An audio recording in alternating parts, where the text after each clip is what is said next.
Hey everyone, and welcome to another video. Tonight we have 2 hours of horror stories. I hope you all enjoy them. If you do, please be sure to drop a like rating. Of course, only drop a like if you feel this video is genuinely deserving of it. Subscribing, commenting, sharing the video around, all of that is very much appreciated as well. I do read all of my comments. Anyways, sit back, do whatever it is that you do to relax. Enjoy these horror stories with no mid-roll ads, except for the one right after this intro. And as always, I hope you all have a great night.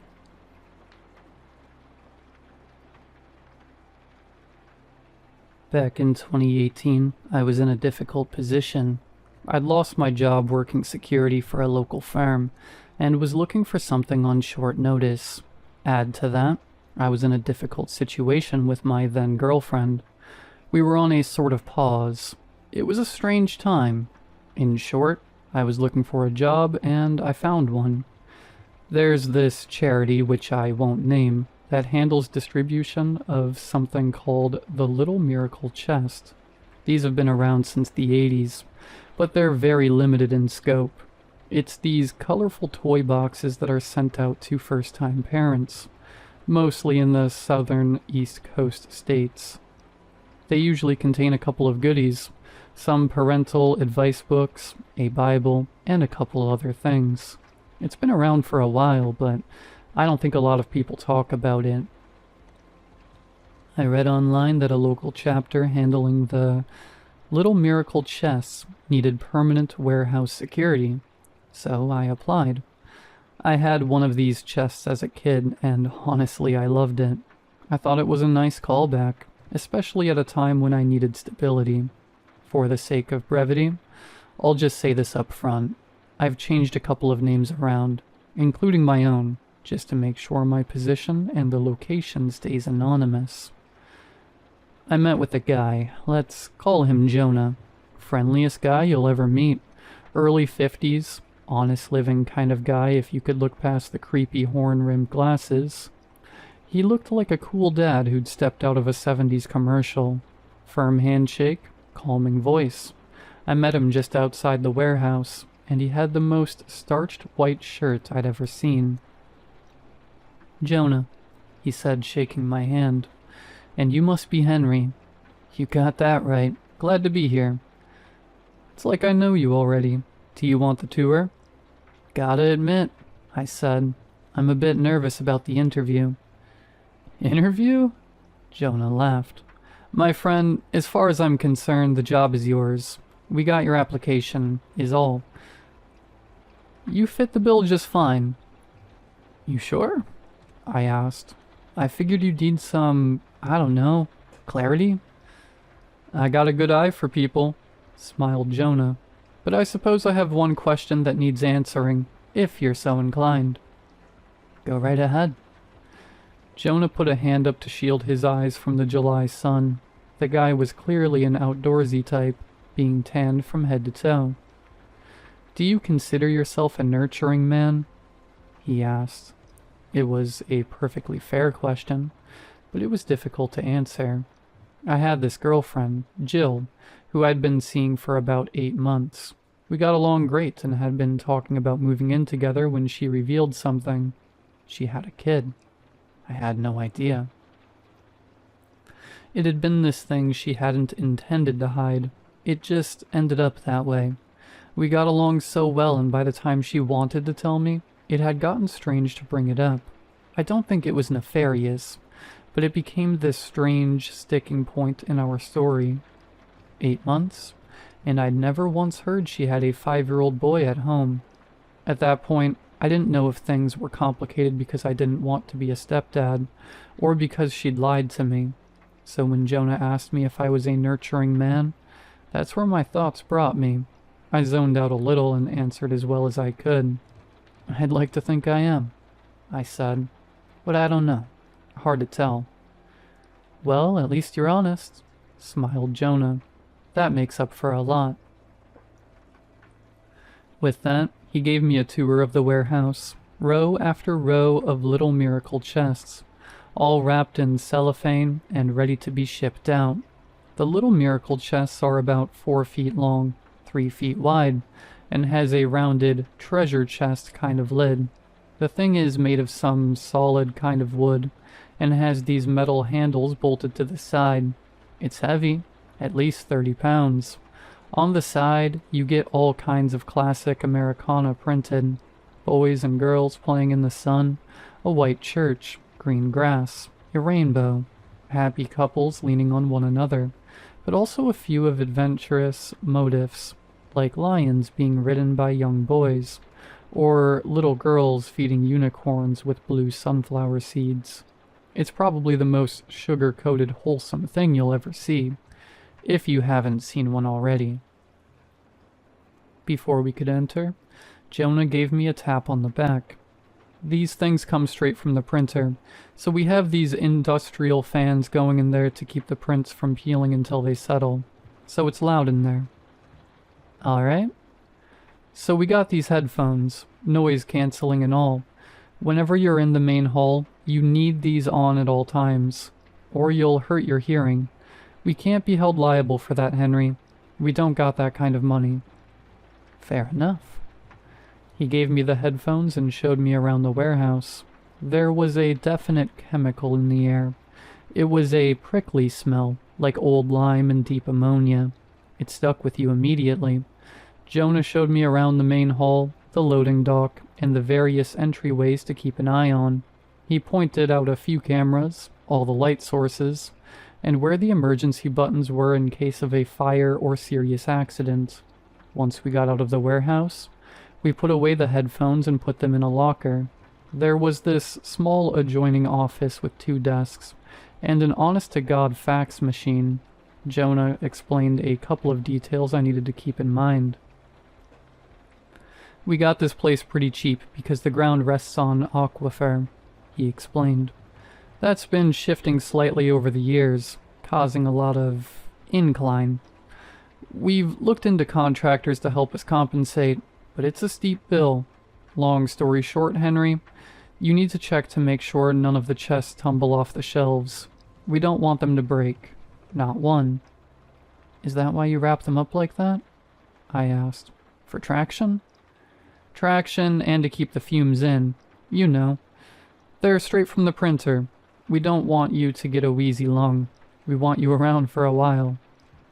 I appreciate that. Anything else I ought to know? Well, look at you, smiled Jonah, giving me a firm pat on the shoulder. Being proactive. I knew I picked the right guy. Well, since you asked, there's one last thing.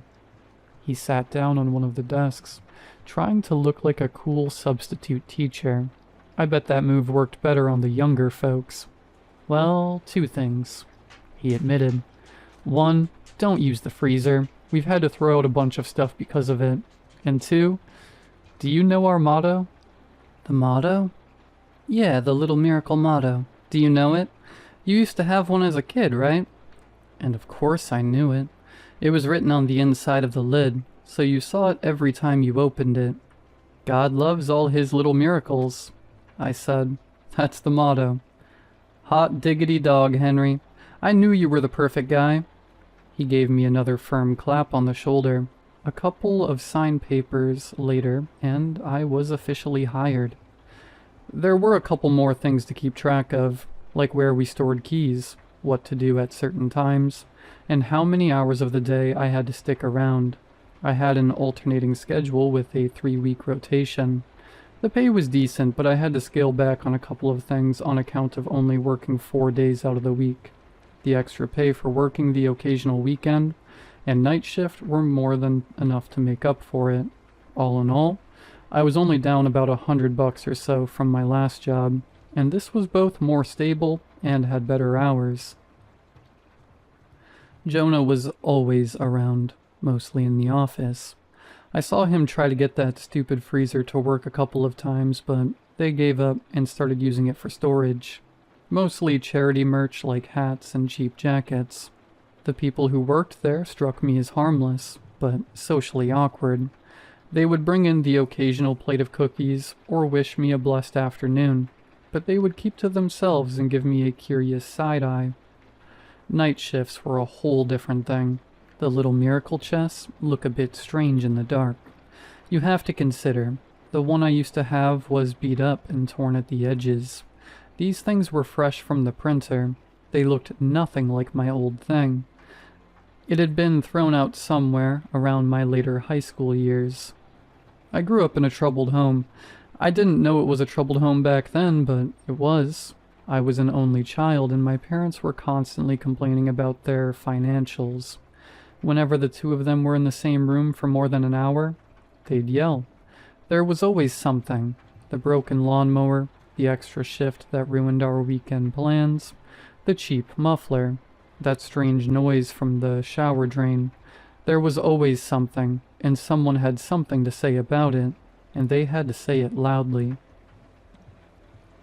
I used to get so tired of it that I'd lay under my bed with a pillow over my head, trying to drown the sound out. That is until I realized that the little miracle chest we had was mostly soundproof. I'd put blankets and pillows in there and make it my happy place. I would spend a lot of weekends there with a flashlight tucked under my chin, reading or playing, and whenever I ran out of batteries, I'd imagine what was written on the page and just whisper it into the dark. Or I could be an astronaut for a while, floating through space, or maybe I was a spy, hidden in the trunk of a villain's car. It sounds sad, but I never knew it was. I loved that darkness. It was my own, and no one could take it from me. I'd whisper my little truths into the void, and I felt like it understood me, like it was a friend. I could imagine it saying, "You're our little miracle, Henry, and we'll always be here for you." And every time I looked up, there was that motto, "God loves all his little miracles." The job itself wasn't that demanding. I'd help out with the occasional loading at the dock, and I'd keep the place shut down and safe in the evenings. Most of the time I was walking around the warehouse, listening to a podcast or an audiobook. The headphones Jonah gave me were these amazing $400 industrial things that worked as radio, communication, and media player, and he was perfectly fine with me listening to something while on my own. For all his quirks, Jonah was probably the most chill boss I'd ever had. There were a couple of times I had to step in.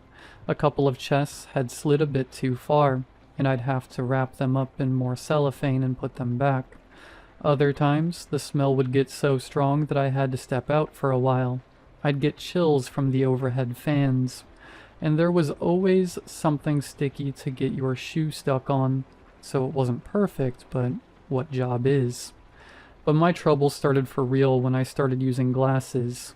I'd been riddled with headaches for a week, and Jonah gave me a day off to check with my optician. Turns out I needed glasses. It was a pain to get used to, but even more of a pain to wear them underneath the headphones. I'd get this chafing around the edges of my ears from the constant pressure. After a while, I decided to take a break from the headphones, if only for a while, just to give my ears some time to rest. That's when I noticed something peculiar. The industrial fans weren't really that loud, barely even a hum. I asked Jonah about it, but he insisted I wear the headphones, or at least earplugs. "It's an insurance thing," he argued. "It's really important. Please take this serious, Henry." I didn't want to lie to him, but I did. Whenever no one was around, I'd put away the headphones. I'd still keep them around my neck if I needed to put them back on, but I'd keep them off most of the time. But that put another thought in my head. What about the floor tilt? Was that really a thing? The fans weren't so bad, so maybe this wasn't either. There was this water level tool in the office. I borrowed it from Jonah's desk and went into the warehouse. I checked the warehouse shelves one by one. None of them were tilted, or at an angle. They were all perfectly straight. I had the day shift the following afternoon. There was a short moment before my lunch break where there was just me and Jonah in the office. He'd kick his feet up on a chair and bask in the heat like a lizard. I'd only been with Little Miracles for a few weeks, but I'd already grown to enjoy the job. Asking questions about it felt shaky. Jonah looked up at me with a curious expression. I got a couple of questions about the warehouse, I said. A couple of things ain't adding up, and I need some clarity. Well, Henry, that's what the good book is for, he smiled. But I guess I could clear up some of the smaller stuff. Let's start with the headphones, I continued. The fans are barely audible. There's no way they could cause any kind of hearing damage. Jonah nodded with a slightly furrowed brow. All right, he said. Go on. And the shelves. You said the floor was crooked, and that the chests kept sliding. I checked the floor, and it ain't crooked. Shelves ain't either. So what are you asking me, Henry? What's this adding up to? There's something you're not telling me. If we're gonna be a team, I need to know what's going on. Jonah got up from his chair and patted me on the shoulder. His frown softened into a trained, quiet smile. He held his hand out, urging me to follow him into the warehouse. We wandered over to the closest chest, and Jonah gently placed it on the floor. He unwrapped the cellophane, talking to me as it came undone. The smell of the paint unfurled like a carpet, spilling over my senses. The ammonia could have choked me, but it was the old lime smell that stuck around the longest. I can't tell you why they slide off the shelves, Jonah said. It's just something we have to compensate for. He tapped the chest and opened it, showing me the simple wooden interior. It was empty, with the motto printed on the inside of the lid. The headphones are a courtesy, Jonah sighed. A couple of folks feel bad about asking if they can play music or listen to something while they're out there by their lonesome. We figure giving a free pass makes the time go a little faster. And, well, we already bought the things. Jonah, that can't be it. That can't be all there is. He closed the lid and wrapped the chest back up. Here's God's honest truth, he said. This entire organization is here to care for the good Lord's little miracles. And if we do what's expected of us, that's what we'll do. There wasn't a hint of a lie. I don't know what I expected. The chests were empty, and while the explanations were weak, they were at least plausible. It was enough to keep my mouth shut for a little longer. If there's anything else, you know where to find me, he said. Stick to the script and you'll do fine. And for some time, I did just that. I patrolled those halls day and night, making sure the chests didn't slide off the shelves. I listened to my audiobooks, helped load the trucks, wrapped the chests in cellophane, and that was all there was to it. I had the thought that maybe Jonah had picked a specific chest to open, so at times, I'd open others just to check, but they were always empty. For a full month I didn't think much of it. That is, until one particular night. I didn't use my headphones that evening. My glasses were chafing again. I'd gotten a text from Jill earlier that night, and I kept pacing back and forth trying to figure out what to respond. Hell, maybe I shouldn't respond at all. The message was part apology, part explanation, and a reminder that despite it all, she missed me. Part of me wanted to say I missed her back. Another part wanted to walk away. Jonah's question still stuck with me. Am I a nurturing man? As I paced, I noticed one of the chests having slid a little further than usual. A full corner of the chest was hanging off the edge of the shelf.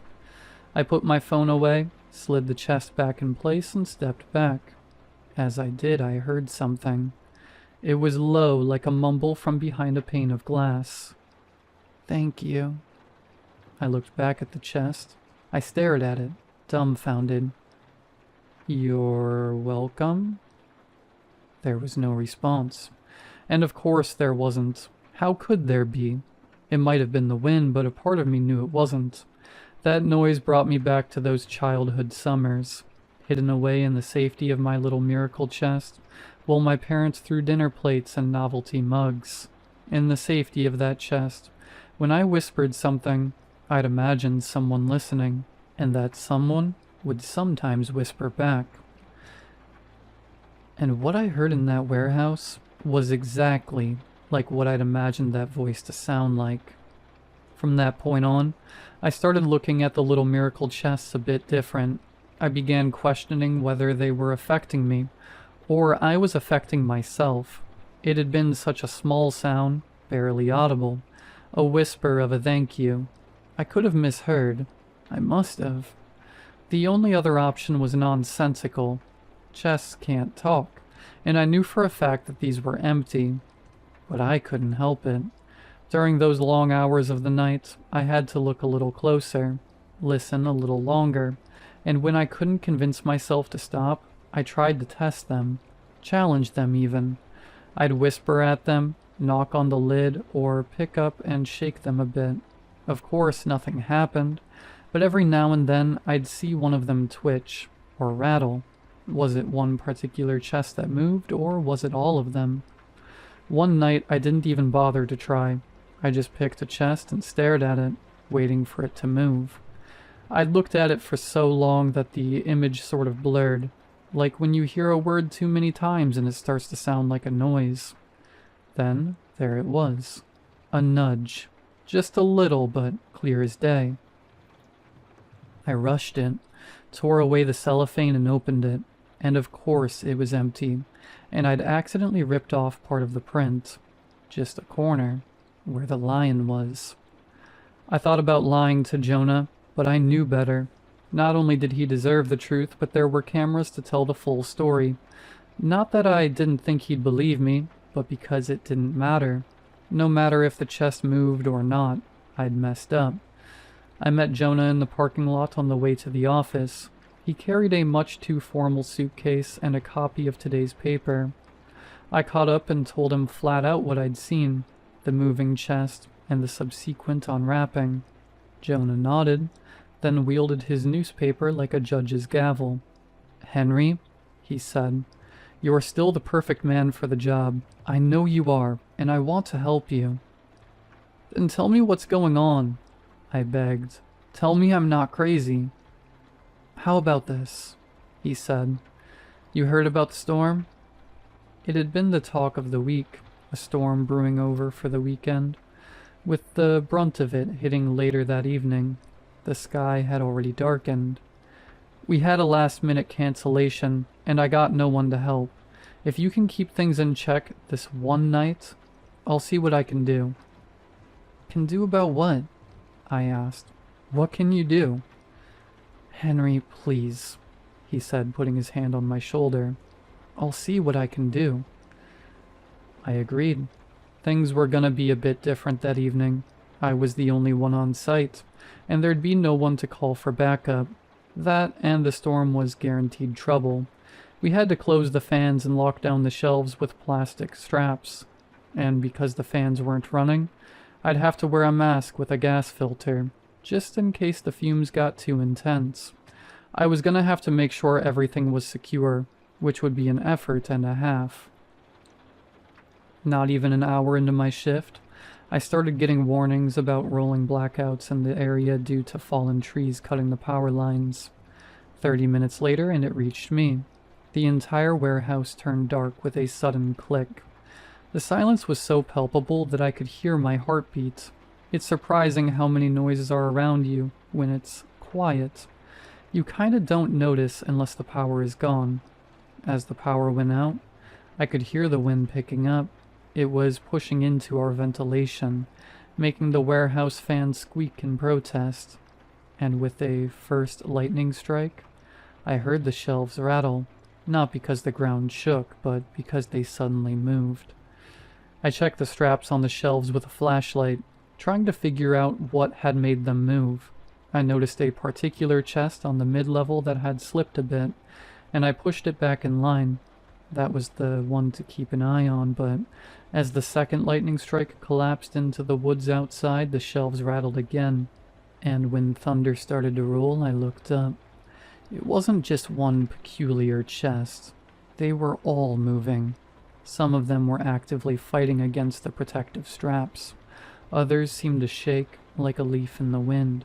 It's like something had kicked them, forced them into action. A couple of lids flipped up, revealing the empty insides. I could hear the cellophane stretch and strain against some unseen force pushing the chests every which way.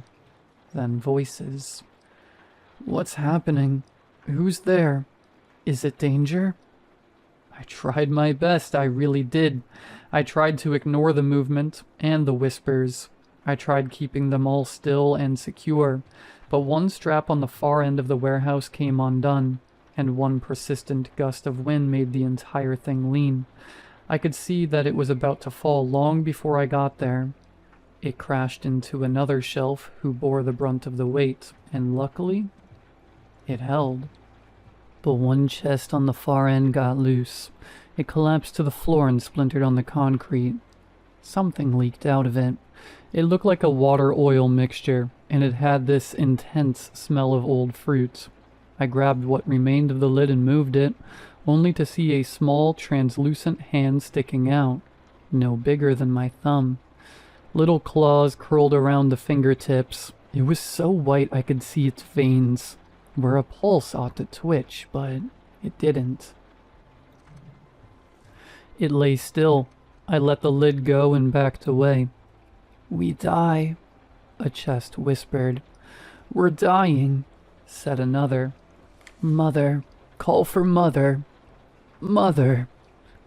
They hissed and rattled, every chest on every shelf, and as the hissing got louder, it turned into a wail, a cry for help, drowning into the raging storm. I backed away, not knowing what to do. A couple of straps were coming undone. Some shelves were swaying in the wind, and right there on the floor lay that splintered chest like a broken egg. "I'm trying to help," I called out. "I can help. Just please stop and I'll help." "The Death Man," a chest hissed. "Fear the Death Man. Mother, Mother." The calls got louder. A chant for Mother, for something to come help them, to deal with the Death Man. I couldn't stay. Defying the storm, I rushed out of the warehouse and into the parking lot. I was drenched in seconds as the rain fell sideways, but I much preferred the howling storm to whatever was happening on those shelves. I couldn't believe it. I ran from my car. I had to call Jonah. I'd gotten about 30 feet when I noticed something on the road ahead. It looked like an oncoming flash flood. Mud and trees and bushes being swept up into a big pile, roiling its way across the road. It was far off, but there was something about it. It looked out of place. I stopped for a second to take a closer look. It had eyes. It wasn't oozing across the road. It was crawling like a massive reptile. I'd mistaken its scales for tree bark. It was a creature, an unreal reptilian thing, and it was coming straight for me. And now that I looked at it, it was fast. I never made it to my car. I turned back to the warehouse. I sprinted as fast as my legs would allow and slammed the door shut behind me. 2 seconds later, the door imploded with a metallic twang, hitting me in the shin bone and sending me sprawling to the floor. "Mother," the chest cried. "Mother comes.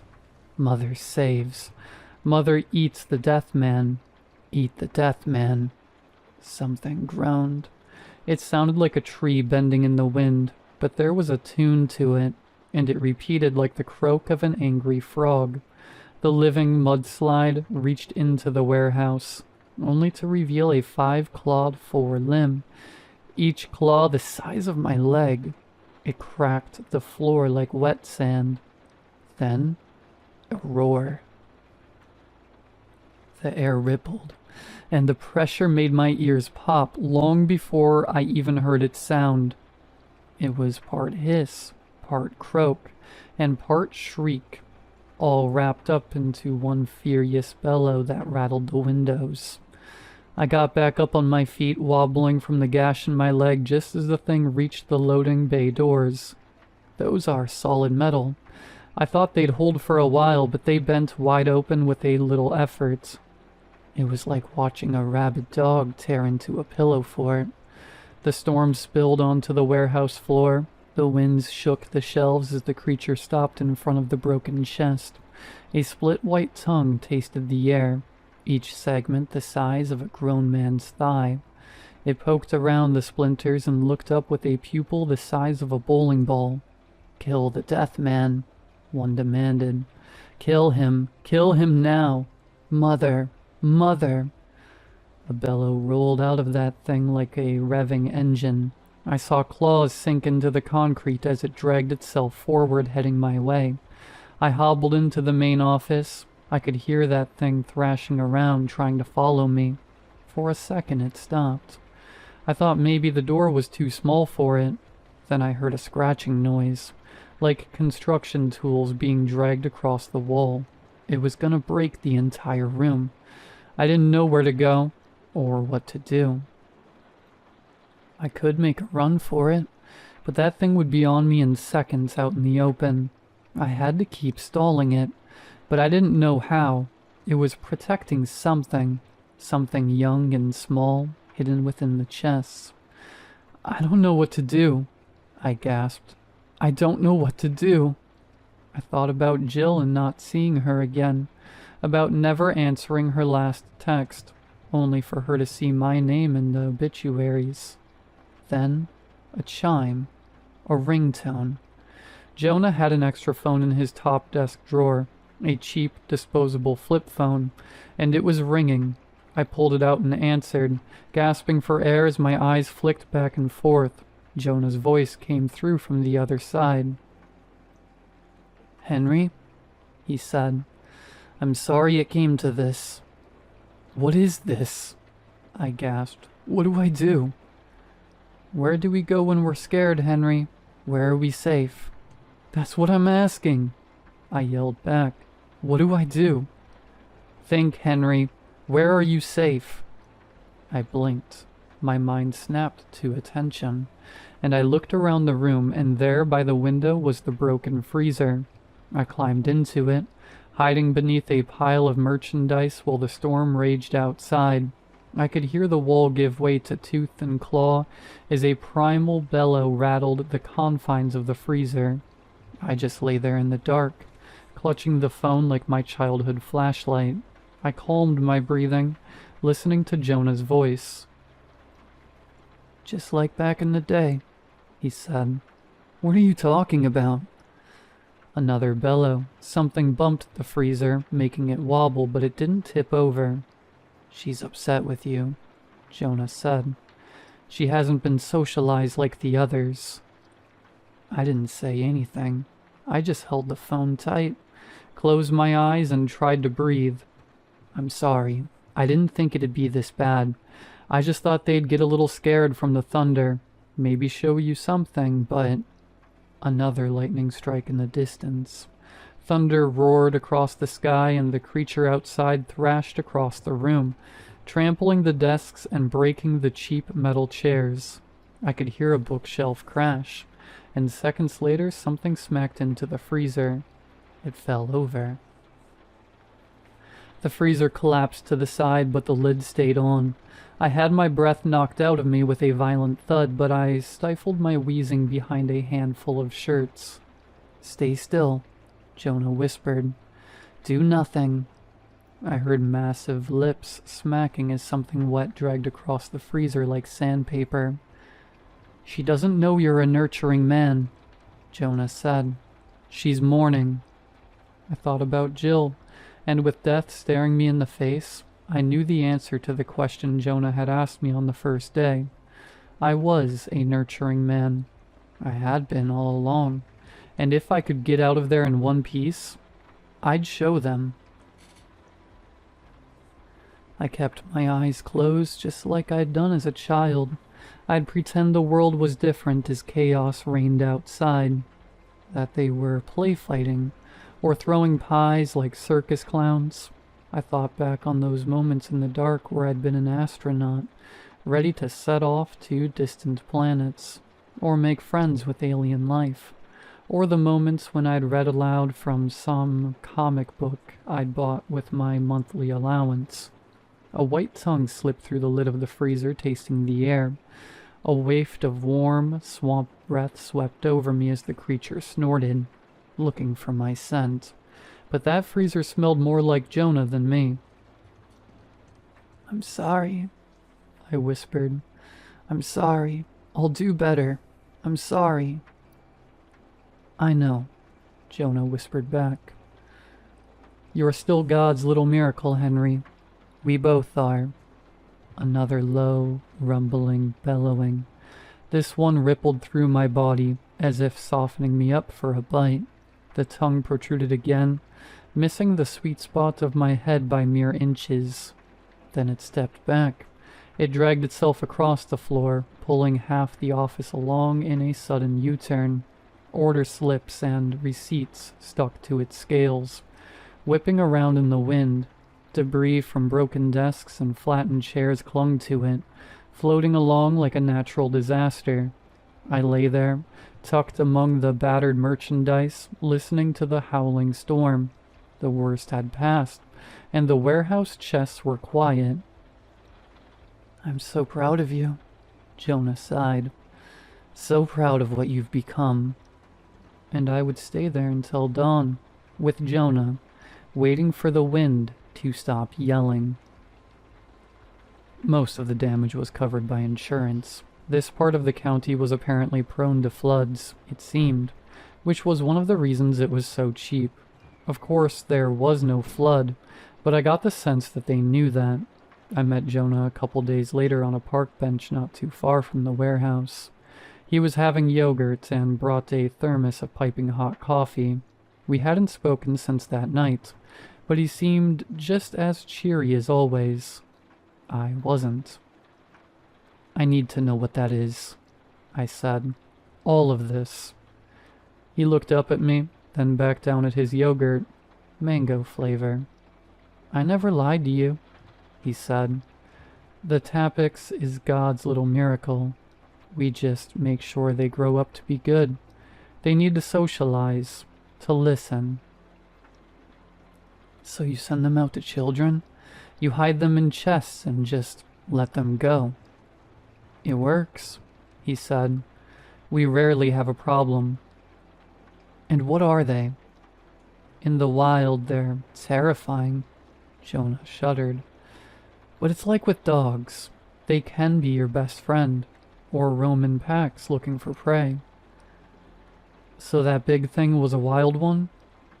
Not wild one, he corrected. A poorly socialized one. Then what do the good ones look like? Jonah finished his yogurt, putting the little plastic spoon down. He wiped his lips and rubbed the tips of his fingers together, making a strange sound. His fingertips were solid, like sanded down bone. They can look like a good friend, Jonah said. A kind uncle, a goofy aunt, or a friendly boss who don't ask too many questions. Someone who knows you very well. I looked at him, past the horn-rimmed glasses and the calming smile. There was a tint to his eyes that I hadn't seen before, and a slight protrusion along his spine. It's not without purpose, Henry, he said. We're all just trying to be better people. He got up and stretched a little, then let his demeanor sink back into a familiar expression. See you Monday? He asked. For the cleanup. I got up, looked him over, and shook his hand. See you Monday. It's been a few years since then. The first thing I did after that meeting was call Jill. It didn't take long for us to reconnect. She gave me every opportunity to back out, but I kept at it. And beyond all my insecurities and questions and worries was a life of calm and warmth, one that I could nurture into something beautiful, a place with bedtime reading and early morning car karaoke. You might be surprised to know that I still work with Little Miracles. We got one of the chests at home. The creature that lived in it slipped out last summer, having grown too large to stay in the double-bottom floor. I don't consider these things a threat any more than I do a stray dog or an outdoors cat. I get it now. I get how they work. And I don't have to wear any headphones at work. They don't mind me hearing the voices. Jonah has never said it out loud, but I think he and I both know where we first met. He's been with me for a long time, all the way back to when I read books by flashlight. Thanks to him, I guess someone listened to all those times when I whispered into the dark. It's a good reminder that God loves all his little miracles. And maybe we should too.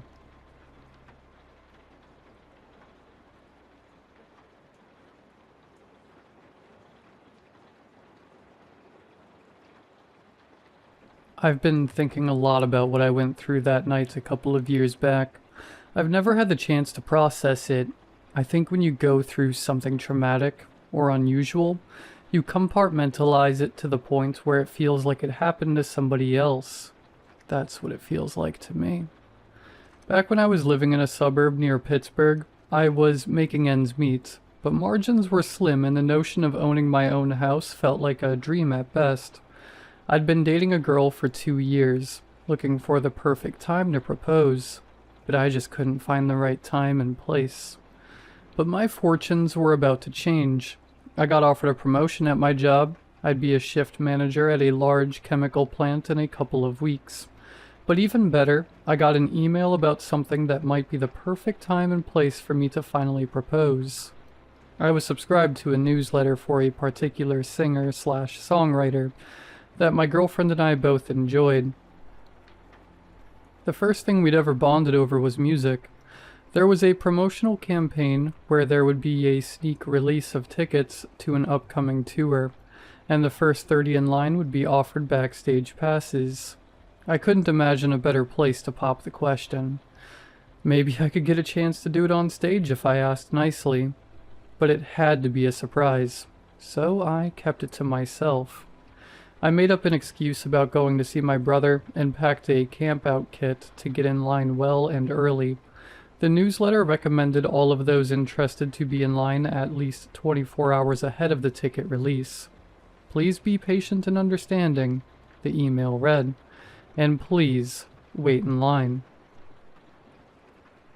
I drove out there early Saturday morning.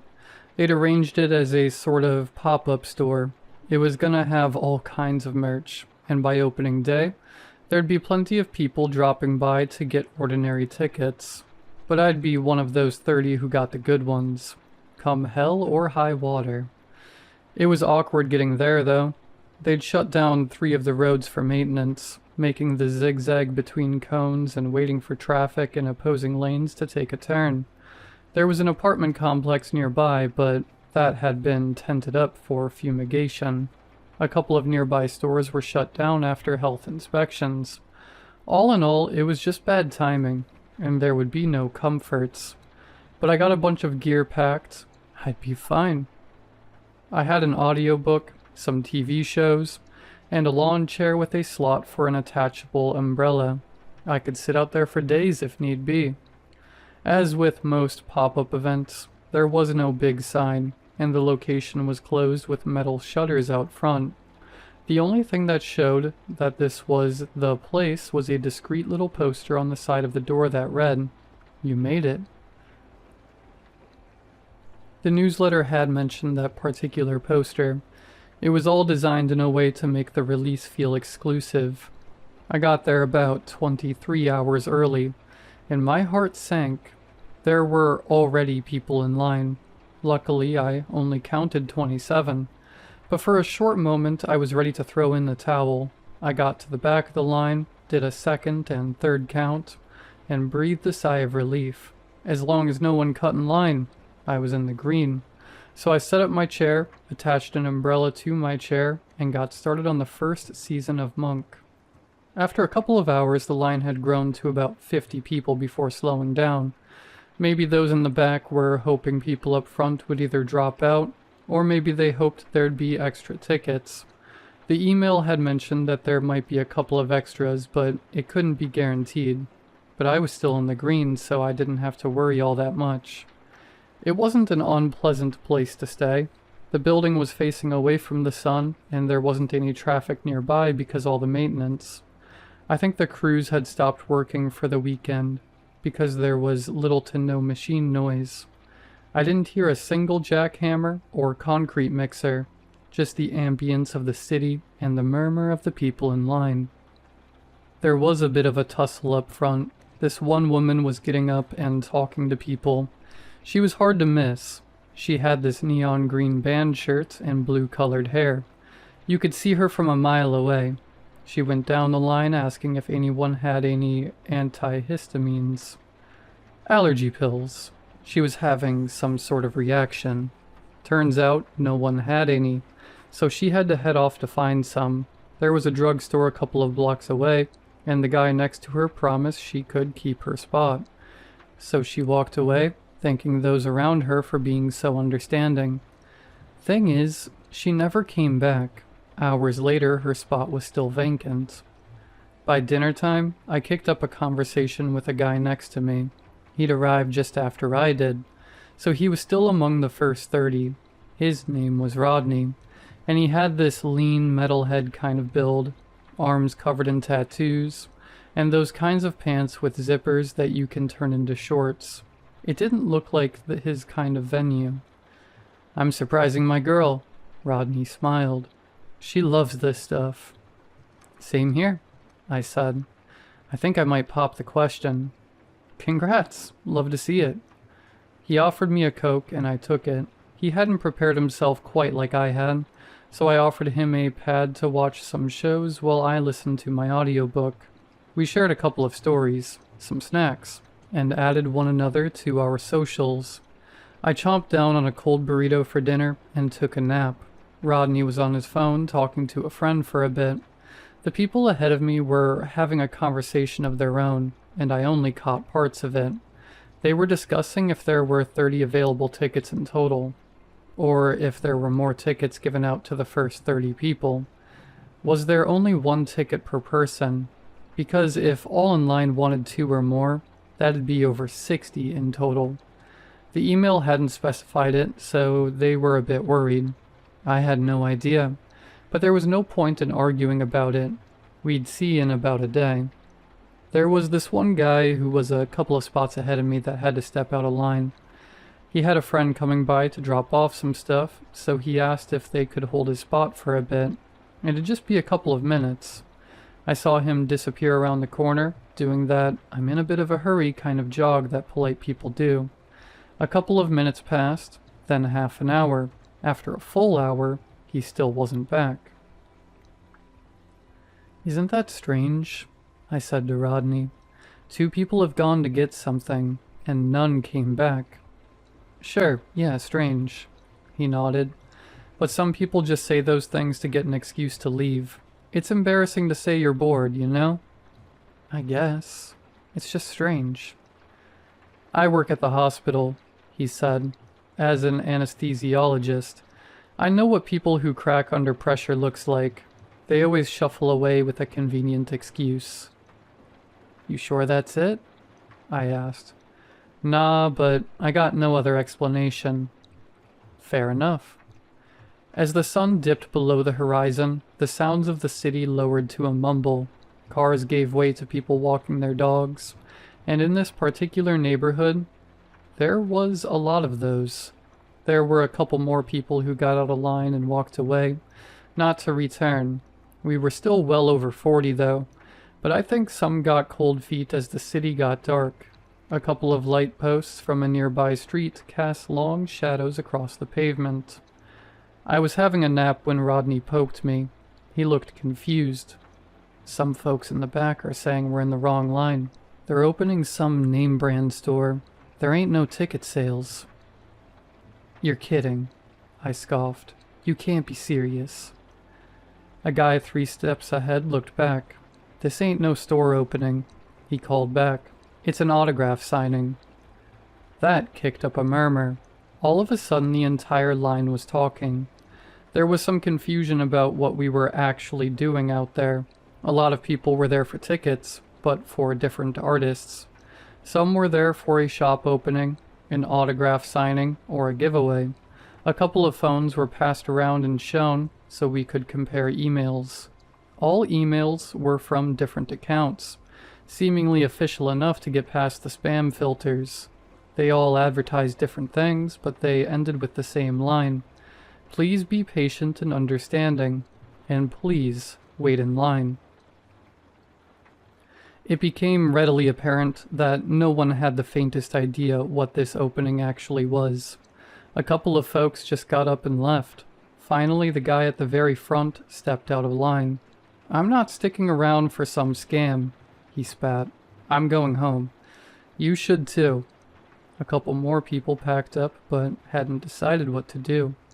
I was a bit on the fence about it, but as I watched that first man round the corner, I figured there'd be some kind of misunderstanding. Maybe they were doing several promotions at once. I heard his voice.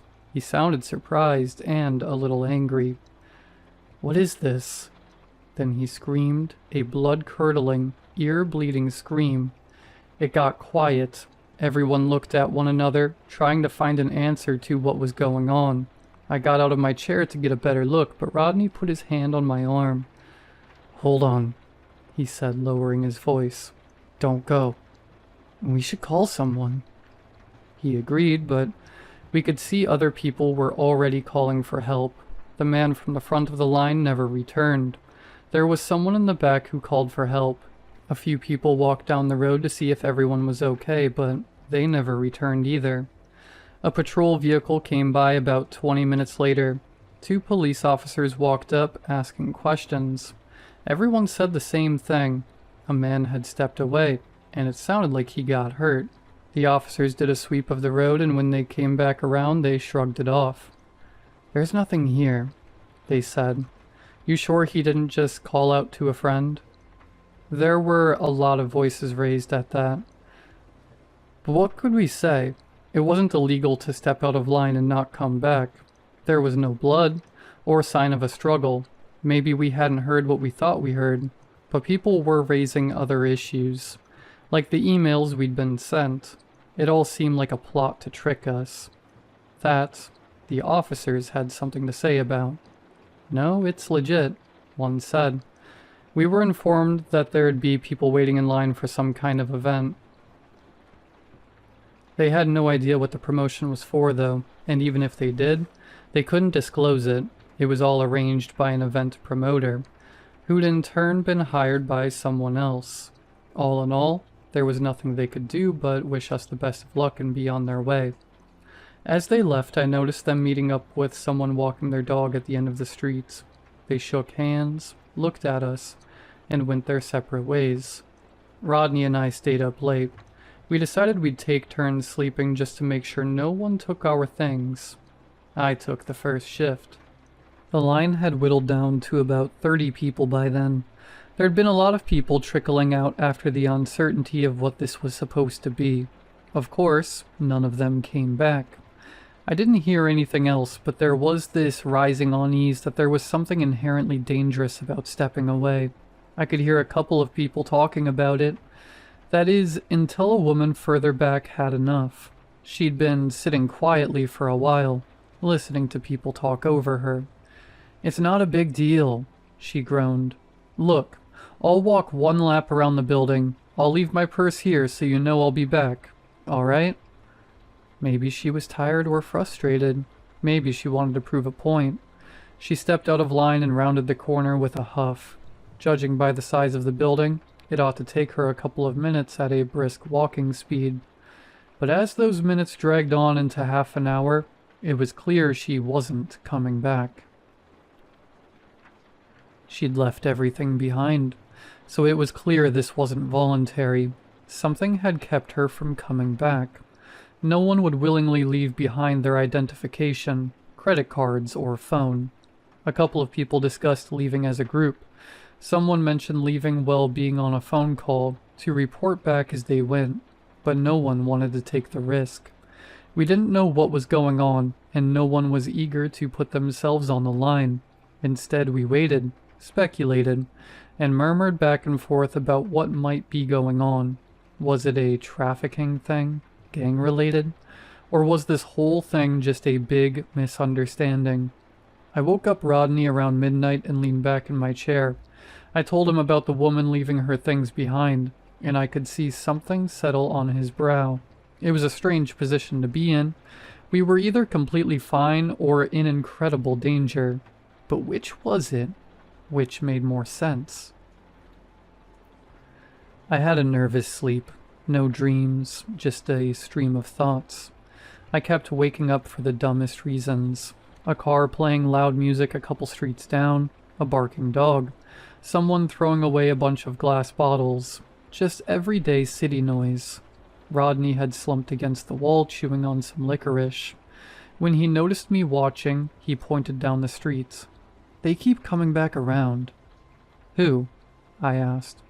Not sure. Some guy walking his dog every 30 minutes or so. The same guy? I don't know. Maybe.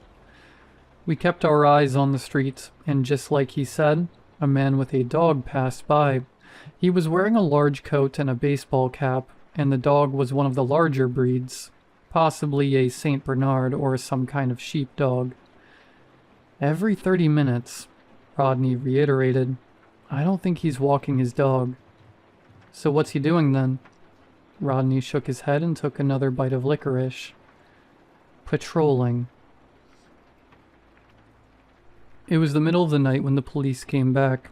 2 officers, same as before, walked down the line with an audible sigh.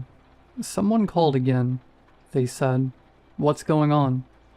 A young man got up and pointed at the woman who'd left her things behind. The police scooped it up, checked it, and promised to take it back to the station. As they were about to leave, the young man asked if they could escort him to his car. They agreed. As he left, he looked back at the rest of us, holding up his phone. A woman he'd been sitting next to held up her phone in response. I'll stay on the line till I get home, he called out. I'll keep you updated. It seemed to go well enough, but as they rounded the corner at the end of the street, I noticed one of the officers looking to the left and raising his hand, as if waving at someone just off to the side. We all looked at the woman with the phone. She was hunched over, cradling it with both hands, listening through wireless earpieces. She'd say something occasionally, like a quiet, "Yes, I'm still here," or, "Are you okay?" Then, after a couple of minutes, her eyes went wide. "Hello?" she said. "Dan? Dan, are you there?" There was no response. I could see the tears pool in her eyes as her hand started to shake. He'd promised to stay on the line. Something must have gone wrong. "They're picking us off," muttered Rodney. "Someone is picking us off." "But why?" I whispered back. "What's the point?" "Think about it," he said. "This whole block is basically shut down. Roadwork, maintenance, fumigation, renovations. It's just us out here." "But why us? Why now?" "There's gotta be a reason." Everyone was awake by then. We tried to figure out if we all had something in common. We all looked different, and we were all different ages. We were there for different reasons, and we lived in different parts of town. There was nothing readily apparent that we had in common. "Dan works at a bottling plant," the woman with the phone added. "I'm in retail." Others joined in. One was an airline pilot, another was a bodyguard, a firefighter, a translator. All very different people in very different lines of work. However, we had one thing in common. We all had access to something. Rodney had access to pretty much whatever at the hospital. The woman working retail had access to influential private clients. The firefighter had control over who had what shift, and who would respond to what call. The translator could listen in on privileged information. I was no different. I was about to become shift manager at the plant. I could choose what and who went where and when. "Is that it?" Rodney said. "Is that what we're here for?" "But what's the point of taking us out?" I asked. "This isn't hurting anyone but us." The man walking his dog was back for another round, but now it looked like he'd slowed down a bit. As Rodney talked, I saw him stop at the end of the street, giving us a long look, and his dog looked too. Somewhere around 3 a.m., a whole group of people got up from the back of the line. The idea was clear. They were going to rush out of there. Others protested, saying they could call people over to come help. "If we all call someone, we can make a crowd," a man called out. "We can leave as a crowd, and we'll be fine." No, we have to spread out, someone else said. We go different ways and we go fast. Some of us are bound to get out. Rodney got up too, but his voice drowned in the crowd. Things were getting heated, and people were pushing one another. Angry fingers were being pointed. Phrases were repeated over and over and over. The argument was quickly turning into a shouting contest. There's at least 8 people patrolling, Rodney tried to say. I've counted. There's at least 8. At least 8. But no one listened. And as push came to shove, a group from the back of the line spread out and ran into the night. Rodney slouched back down against the wall, breathing heavily. We all held our breaths, listening. We could hear footsteps running down different alleyways. It started with a crash, like someone taking a tumble into a trash container. Then one pair of footsteps stopped. Not long after, another stopped, and from a far-off corner I heard this barking, a loud, growling bark. No, someone pleaded. No, no, no. There was no screaming, no gunshots. All the sounds just stopped, and no one came back. A guy from the back of the line called out to them, but got no answer. We were down to about 20 people. Some were calling home, others were calling the police. But they weren't about to come back here for a third time. One called a taxi, but they couldn't find a place to park, so they had to stop at an adjacent street, which we couldn't get to. There was also this one woman with a face tattoo that asked to borrow a phone. Rodney handed over his. I'm getting my guys down here, she said. You'll see. I'm done. She made a call, shouting angrily for a couple of minutes. After the person on the other end finally seemed to understand the gravity of the situation, Rodney got his phone back. About 20 or so minutes later, 6 very tired men came wandering down the street. I could see the outline of holsters inside their cheap jackets. We're going, the tattooed woman called out. Y'all can come if you want. A couple of people got up. I looked at Rodney, but he shook his head. Suit yourself, she continued. We're leaving. We watched them walk away and round the corner. I heard them starting a car and putting it in gear. There was music playing, something loud with a thumping bass. It sounded like they were about to drive away when I heard a bark. But it wasn't just a bark. It was more like a growling cough. Then a gunshot. Then another. The sound bounced against the walls, ringing out over the city. I saw a couple of lights turn on in distant buildings. Then all was quiet again. No one wanted to go look. Some people screamed at nearby houses, hoping for someone to open a window and look our way. No one did. The line itself was in complete disarray by then. People were packing and unpacking, pacing back and forth, hoping some opportunity would show itself. I wasn't immune to it, but I tried to stay calm. Rodney helped a lot. He was a lot more calculated than I'd imagined when I first saw him. He counted the people walking by. He measured the dogs. He listened for repeating sounds. My mind was tired, but my heart kept my eyes open and frantic. I don't get this one thing, I said. There's a timeline. What do you mean? He asked. They gave us a time this would open, I continued. If they're just gonna keep us here until they've picked us off, why would they give us an endpoint? There's gotta be something to it, he said. Some reason for this specific place, and this time. And what happens when it opens? We looked at one another. Whatever was going on, there couldn't be anything good in there. Rodney brought up the idea of breaking into the place we'd been lining up for. A couple of folks were on board, but the front gates were barred shut, and the personal entrance was on the back of the building. That kicked up all previous arguments about calling for help, or moving as a group, or running like panicked animals into the night. We tried to bend a piece of rebar into a makeshift crowbar, but we couldn't get it to work. The place was locked down hard, and we hadn't brought anything to break through. We couldn't do it. A couple of people thought about collecting jackets and making a line so we could pull them back if need be. The problem was, no one wanted to volunteer. "Nothing happens until we're out of sight," someone said. "As long as we're within view, nothing happens. So someone can go to the end of the street, look around the corner, and come back." We had a volunteer for that, a large guy in his early 40s. He brushed off our worries, grabbed his backpack, and went to the end of the street. We could see him the whole time as he called back to us. "There's a car here," he yelled. "The door's open. There's no one here." "Can you see anything?" Rodney called out. "Nothing," he said. "Not a soul." He turned to go back to us when he stopped. He looked to the side. There was a hint of doubt there. Rodney peered up at me, then back at the man. "I think the patrol's coming around," he said. "Any moment now." Suddenly the man started running back to us. By the time he reached us, 3 of us were up on their feet to catch him and slow him down. He was panting like he was having an episode.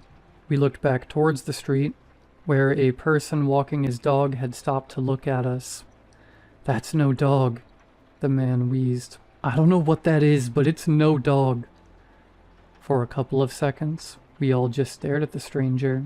There really was something unusual about the dog.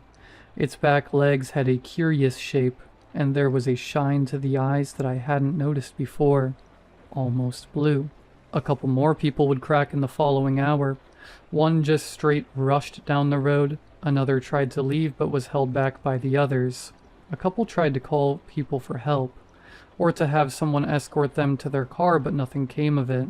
One guy kept spamming the police over and over, yelling at the operator that if they were that upset with him, they were free to come down and arrest him at any time. By dawn, there were less than 20 of us still waiting in line. It was about 6 a.m. when I saw someone coming down the street, a woman with blue-colored hair and a neon green band shirt. I poked Rodney. We recognized her. She'd been the first one to leave, the one who went to get allergy medication. "She came back," I said. "You sure?" Rodney asked. "You sure that's her?" "Positive," I said. "Same clothes and everything." She waved at us. She was smiling and a bit bouncy, like she'd had a good night's sleep. In comparison, the rest of us were nervous wrecks. "I heard there was trouble," she said. "I'm sure it was a misunderstanding." "What happened?" I asked. "Nothing happened," she insisted. "Pills made me sleepy, so I went home. I just came to get my things, see what's going on." I wasn't buying it, and by the looks of Rodney, he wasn't either. Others didn't seem all that sure, but a couple seemed to relax their shoulders a bit. Despite my reservations, she got a lot of people up on their feet. Maybe they really wanted to believe that it was all just a big misunderstanding. And yeah, it was convincing. She'd come back after all, but maybe she was some kind of plant, or maybe it was just someone who sort of looked like her. About half of all the people who remained joined her. They left together, giving the rest of us a tired wave goodbye. Some broke down in tears. There was this one woman whose face had burned into my mind. She was completely beside herself, shaking like a dry leaf in the wind. "I'm scared, okay?" she cried. "I'm scared. I don't understand what's going on. I just want to go home." She was assured and hugged and led by the hand, and slowly but surely they all wandered off down the streets, and none would return. About an hour later, there were less than 10 of us left. Rodney shook his head as he looked from side to side. "No patrols," he said. "They've missed it 2 times. "You think we can go?" I asked. "No," he said. "Something's up." He shook his head as we looked down the road, only to see someone approaching. It was one of the people who'd been walking their dog, except now they weren't just passing by. They were stopping at the end of the street. A couple more joined, blocking off the other exits. One by one they bent down and let their dogs off their leash. I looked at Rodney. For the first time he looked scared. I could see his chest rising and falling with little claustrophobic breaths. We were being closed in on from all sides. "They've fanned us out," he whispered. "They outnumbered us." "What do we do?" I whispered back. He got up and I followed. Others were taking notice as well, but as we began to spread out, we could see the approaching people moving to intercept. Then, the barking. I'll never forget the moment the dogs stepped out of the shade of the surrounding buildings. They looked almost completely black in the shadows, but they remained equally black when they stepped into the morning light.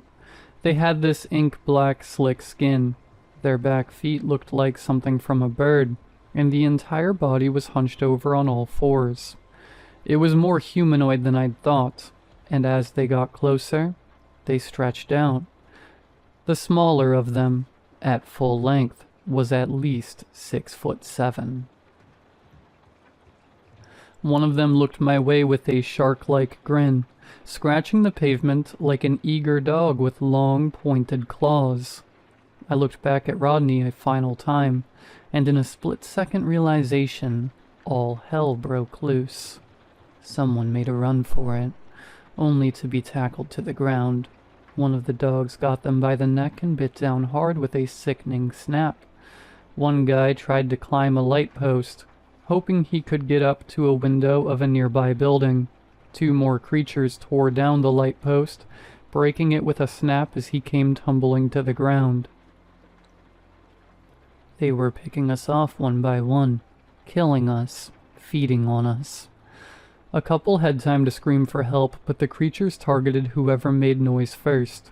The 40-something-year-old man who'd gone out of the streets earlier was tackled face first into the pavement and had those razor-sharp teeth dug into the back of his neck. My mouth tasted salt as morbid death smells crept up my nose. We didn't stand a chance. There were at least 12 of them, and they knew what they were doing. Rodney and I stayed by the wall, trying to make ourselves as small as possible. I got a good look at some of the dog walkers. A couple of them were complete strangers, but a couple of them I recognized from earlier. They'd been in line just like me and Rodney. Maybe they'd been plants, or something else entirely. The creatures were feasting. One of the handlers went up to the locked building and rolled it open as one of them walked up to me and Rodney. He looked us up and down as one of the creatures settled down by his side, snarling and drooling, starved and ready to pounce. The man adjusted his glasses, peering out from under his baseball cap. "We got any hatchers left?" he called out. The building opened. I couldn't see what was inside from my angle, being pushed up against the wall. "All done," someone responded. "Got them all." The man looked at me and Rodney, was maybe 30 years old, with a fashionable beard. Simple square glasses. I couldn't have picked him out of a crowd. He looked down at the dark creature and adjusted his nondescript baseball cap. "Which one you want?" he asked. "Which did you dream of?" I felt something to my right. Rodney reached out and grabbed my hand, not because we were making a break for it, or to try some last-minute master plan. He was just scared, and when you're scared, you want to hold someone's hand, so he held mine. The creature looked us over, a hint of blue reflected at us from its deep eyes. We fumbled for the right words to say. Some plea, some brilliant last-minute monologue, something to appeal to their sense of kindness and humanity. But the stranger with the glasses didn't move a muscle. He might as well have been shopping for groceries. And with that, the creature growled. It had decided. It pounced on Rodney. I held his hand for as long as I could. I didn't look. I remember the sensation of screaming, but I don't remember the sound. My throat turned raw. The muscles in Rodney's hand tightened, then fell limp. The man with the glasses took a step forward, shushing the creature. There, he said. "It's okay. Dream well. Eat." Bone crunching, sinew snapping. meat, and the smell of hot iron. I closed my eyes so hard my skull ached. There was noise all around me. I didn't hear most of it, as I could barely make out anything over the sound of my own heart. There was biting and ripping, interlaced with the most casual-sounding conversation. "You got the shells?" someone asked. "No need. We're torching." "You sure?" "It's clear. We got a firefighter." I looked up. A couple creatures began to look different as they ate. Some had brighter skin. Some were shorter, fatter. I heard clattering as their claws fell off their fingers, bones snapping as their legs straightened. Then the man with the glasses clapped his hands at me. "Hey," he said, "you can go." "What?" "You can go," he repeated. "We're done." I got up off the ground and cleared my eyes. A couple of people looked my way, and I could tell they weren't entirely convinced. Some were armed. I recognized one of them as the woman with the face tattoo. "You're letting me go?" "Sure," he said. "We got a full brood. We don't need you."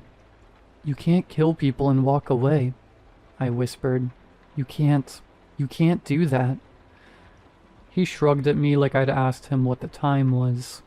I stepped back and no one followed me. I glanced at the creature gnawing on Rodney, only to see that it had started to gain his features. His face, his gangly arms. And all the while, the man with the glasses calmly shushed it and stroked its back.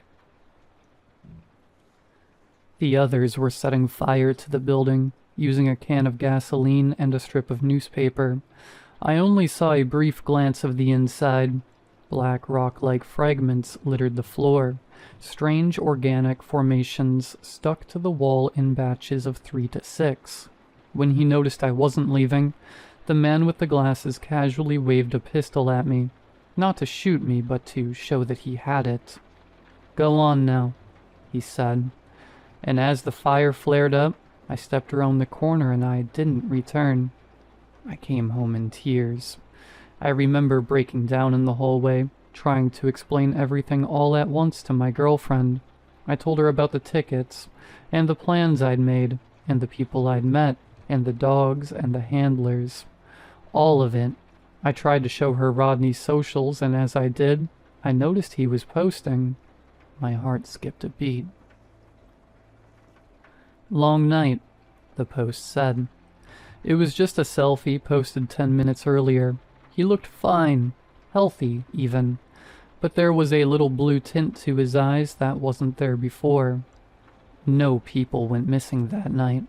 Everyone came home eventually, and from what I've heard, there haven't been any incidents. Everything just keeps going like normal, like nothing happened. So who can I call? What can I even say? You can't report a person not being properly killed to the police. I even texted Rodney once and he responded like it was no big deal.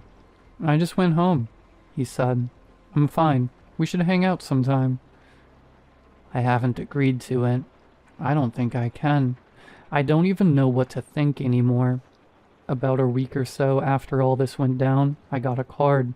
An apology card with a sad blue sunflower on the front. Inside was a handwritten note. "Sorry for the inconvenience," it read. There were 2 tickets to the concert, backstage passes. I ended up going. I proposed. I think I recognized a couple of people in the crowd, but I'm not sure. Now, years down the line, it all feels like a nightmare. I can't point to a single thing and say, "Hey, look, it really happened." There are no witnesses, and in the eyes of the law, no crime has been committed. But I know what I lived through that night. That'll stay with me forever. And I know this was violent, and ugly, and sick. But that email asked me to wait patiently, and maybe that's what saved my life in the end. Maybe I'm still waiting. But for what?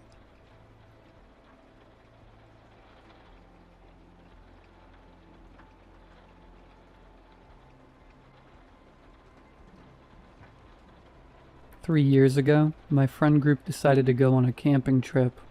Not just going to an RV park and chilling kind of camping, but a proper tent and campfire trip.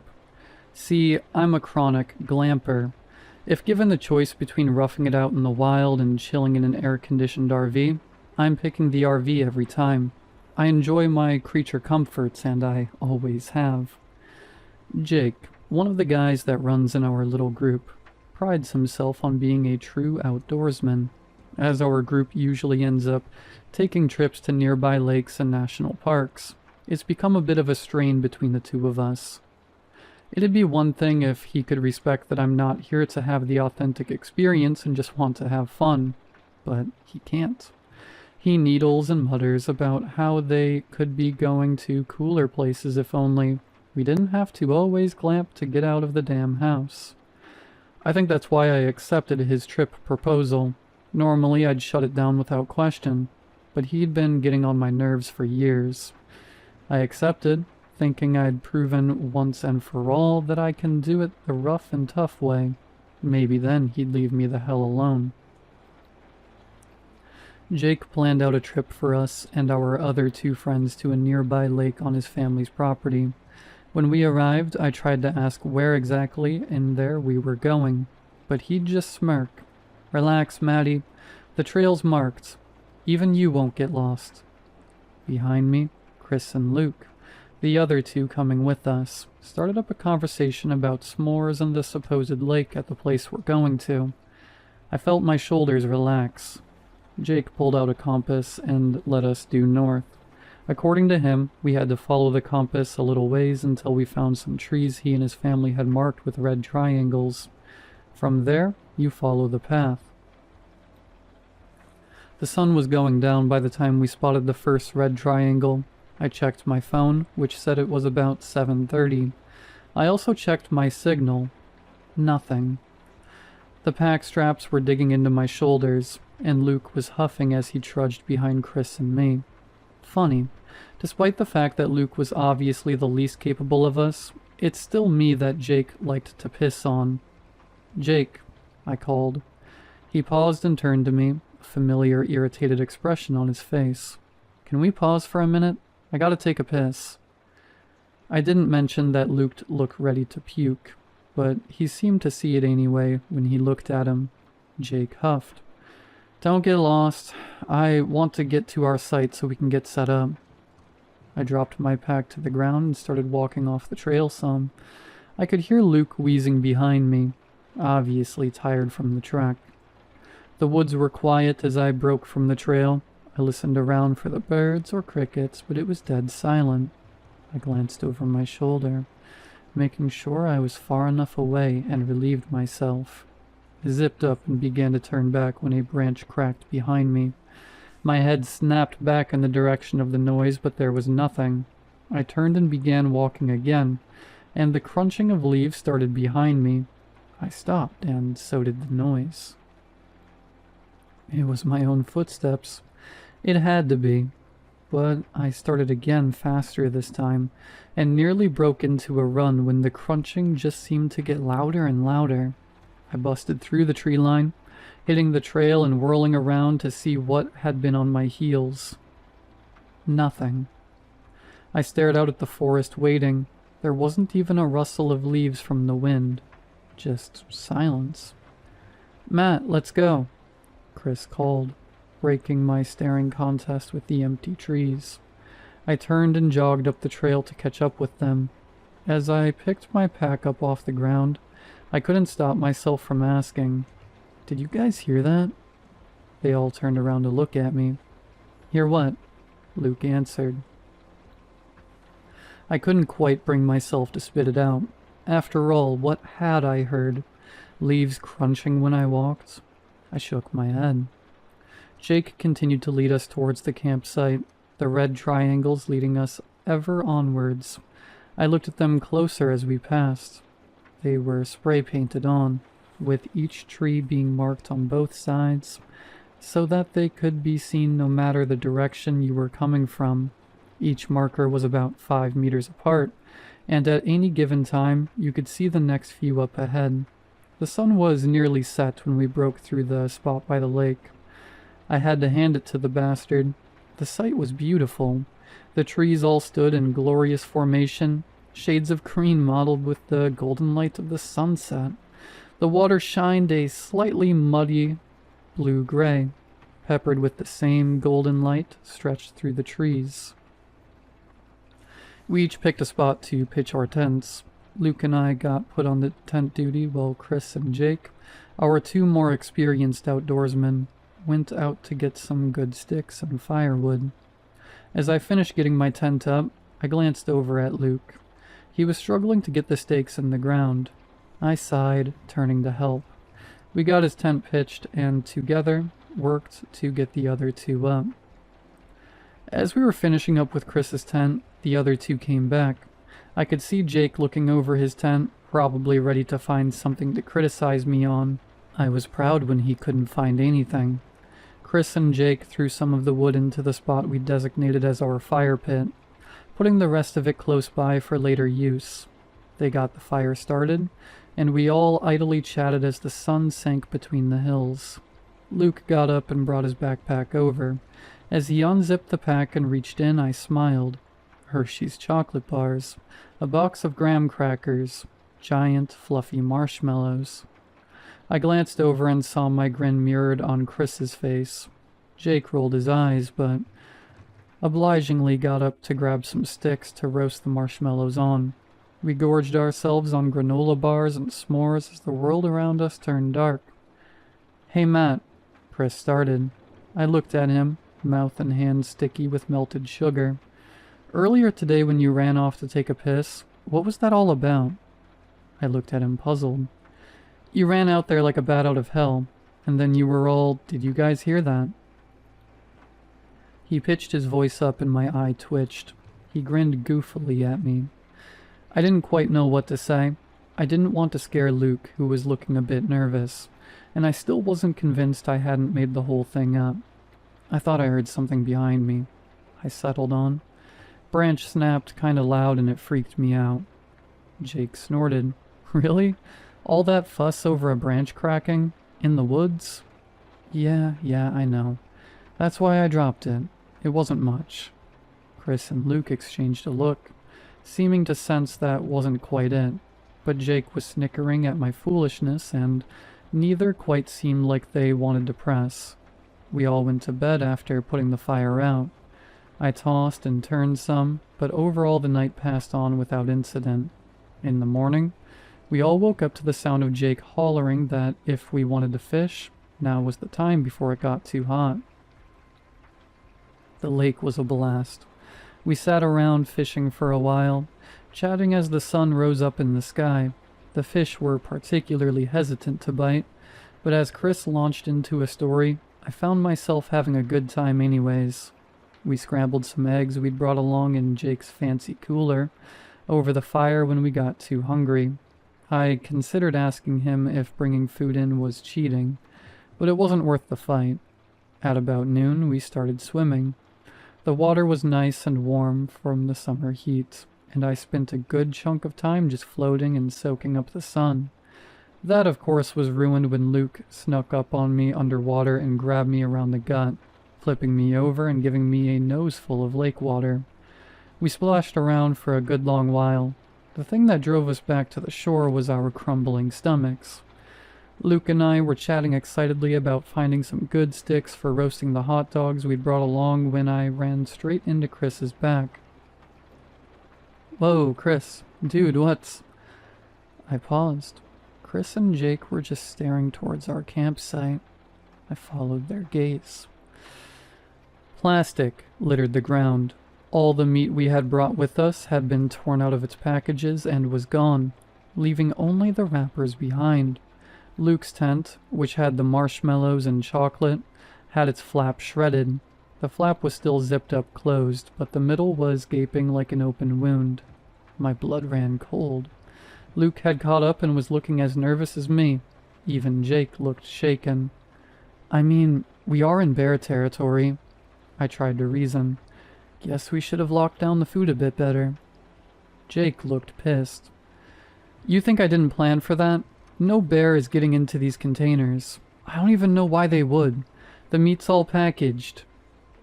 They say bears are pretty smart. Maybe they... Luke tried. That cooler had a lock on it. No bear could undo. It'd have to bust the damn thing open. Silence weighed heavily on us as we looked at the cooler. The nice, shiny, pristine cooler. Maybe we should head back. I mean, we don't have any food left, Luke suggested nervously. I looked up at the sky. The sun was still relatively high, but it was rapidly sinking down. It'd be dark by the time we made it back to our cars. Then I looked over at Luke's tent. I stared at the shredded door, the carefully opened backpack. What was worse? Risking getting lost in the woods or risking staying? That wasn't a real choice, and I knew it. Let's get our stuff packed up and let's go. We have our heavy-duty flashlights, I said. Chris and Luke didn't need any convincing. They hustled to get their tents taken down and their stuff ready. Jake looked hesitant. I don't think leaving now is a good idea. It's...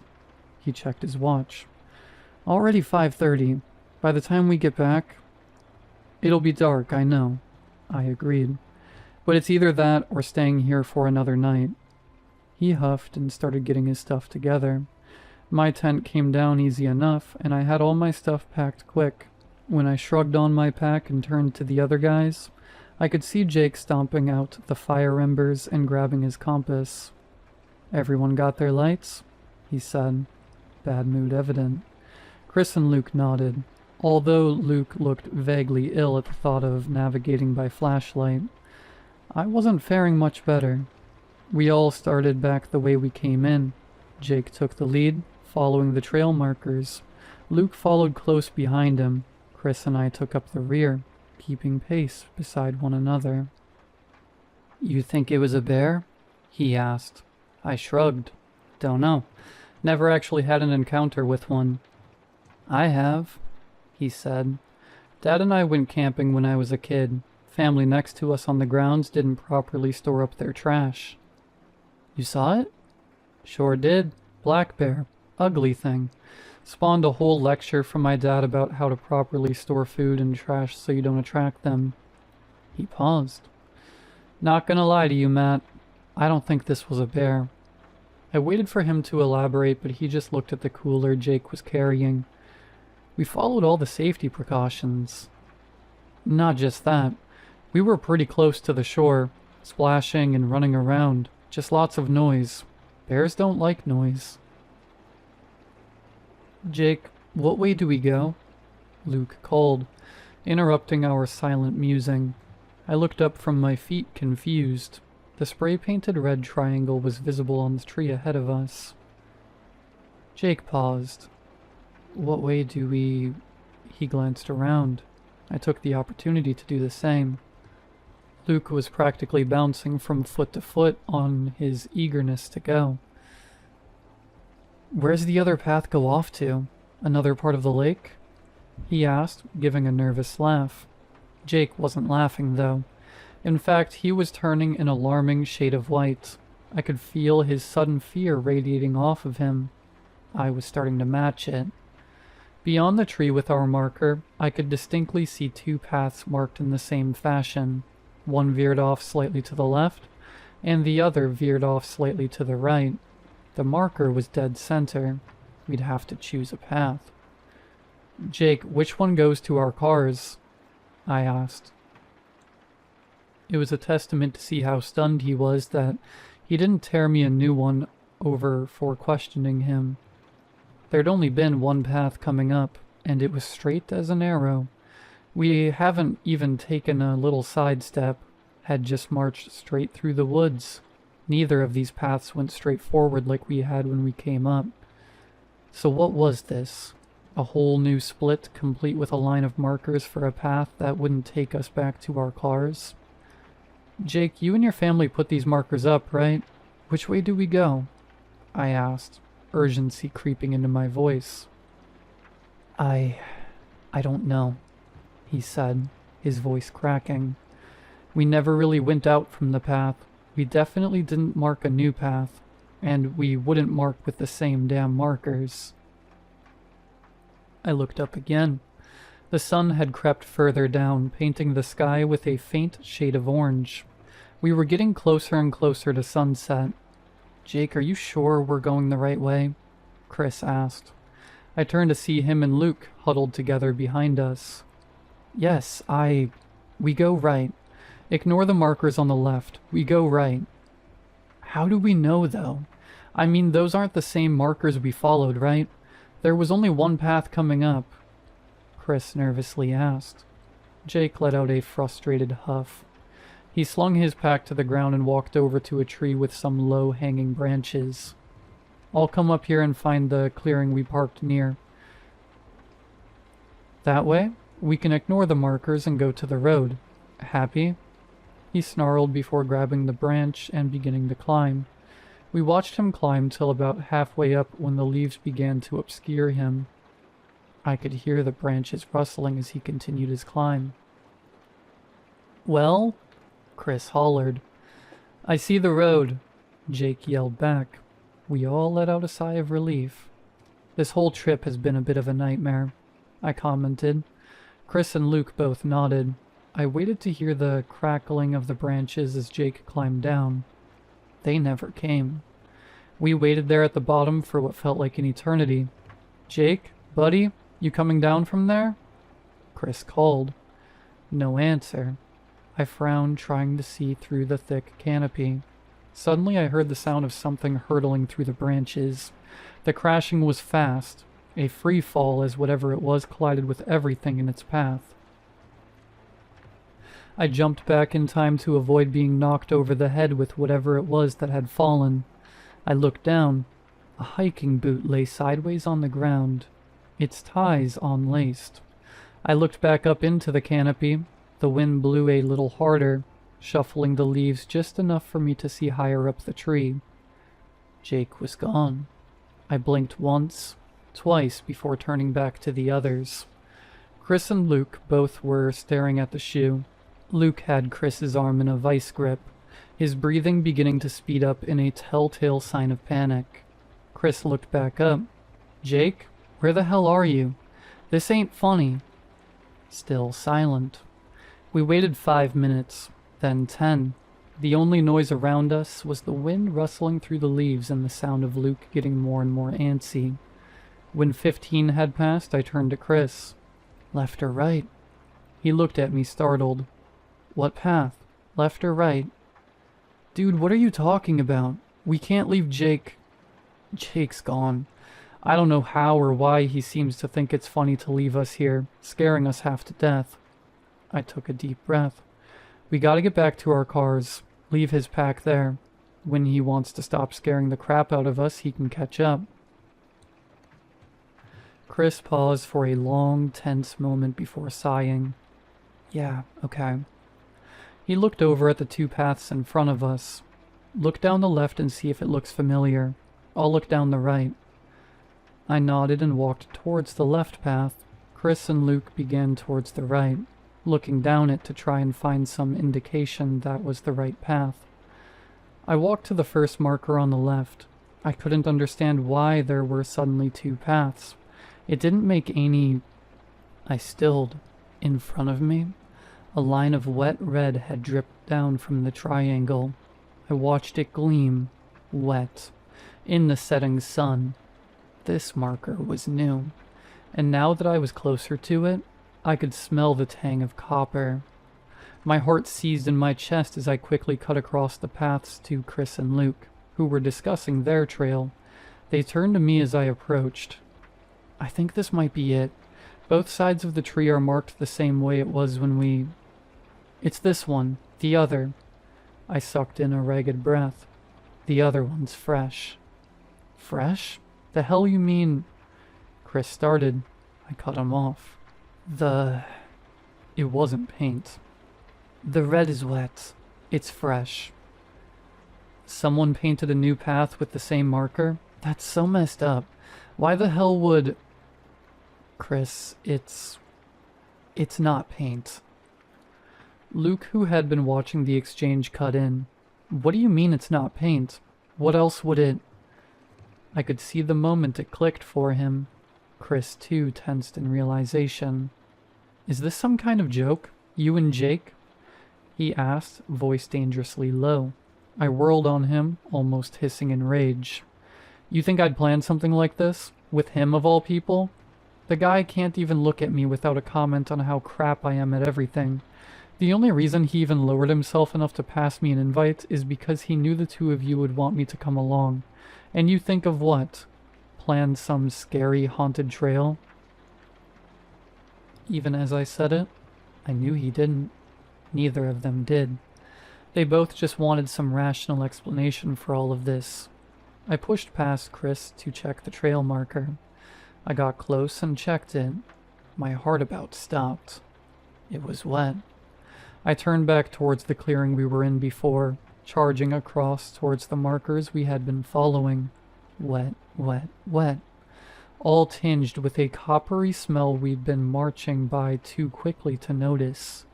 I turned back towards Chris and Luke, and saw Chris was right behind me. "They're all wet?" he asked, wrinkling his nose as the smell hit him. We shared a glance, looking at the triangle nearest to us. Now what? I couldn't help but wonder. Here we were, in a rapidly darkening forest, lost without anyone who was even slightly familiar with the area.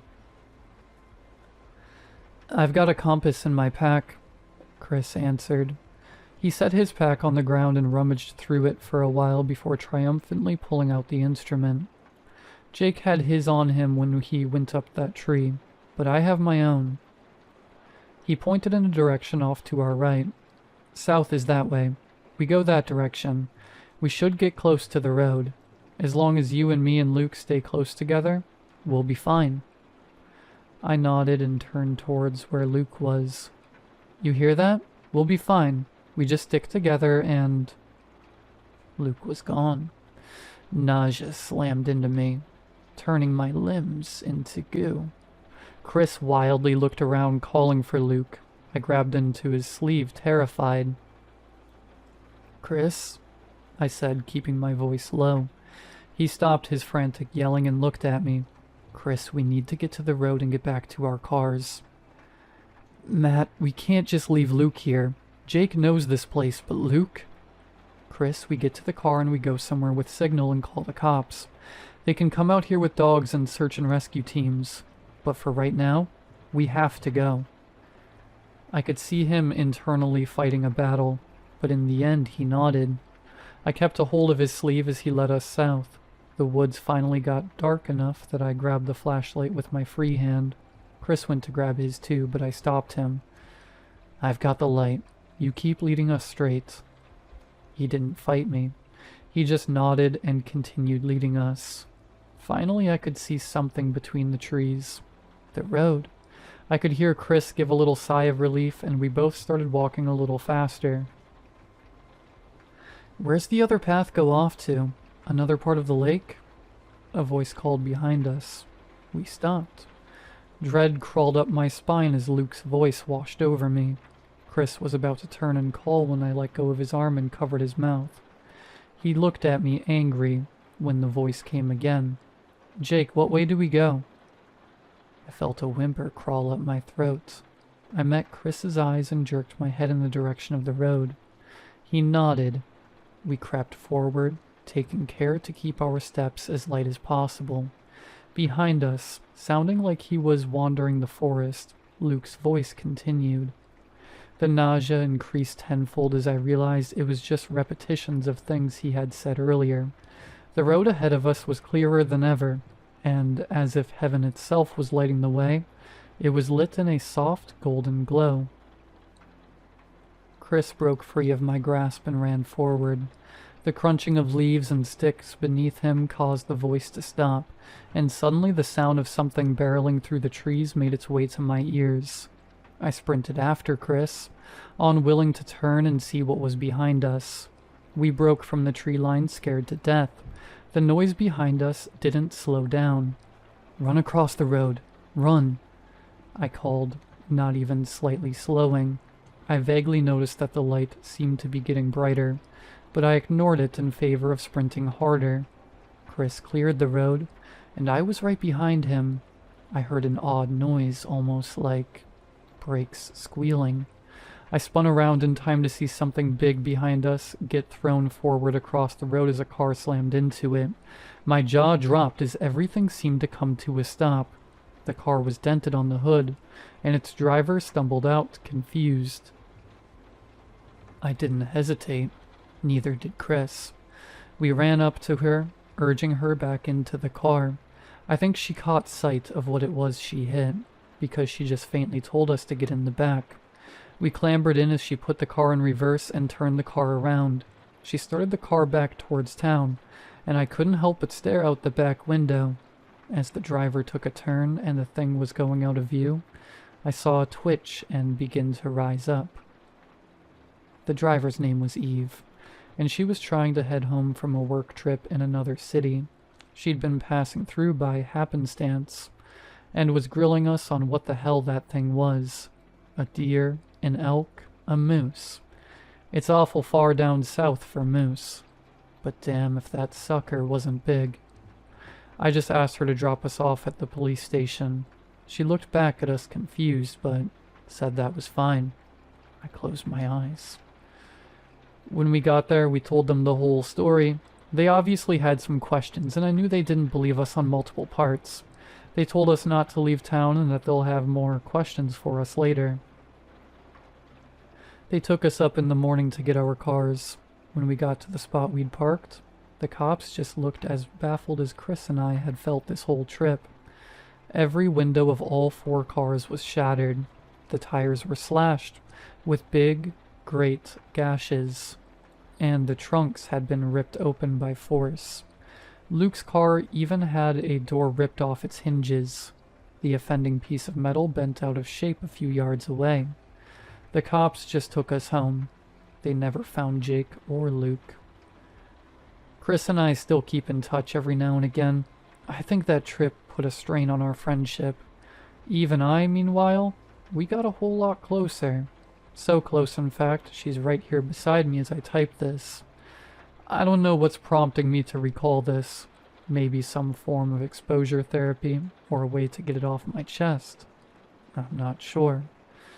All I know is that I'm never going camping again.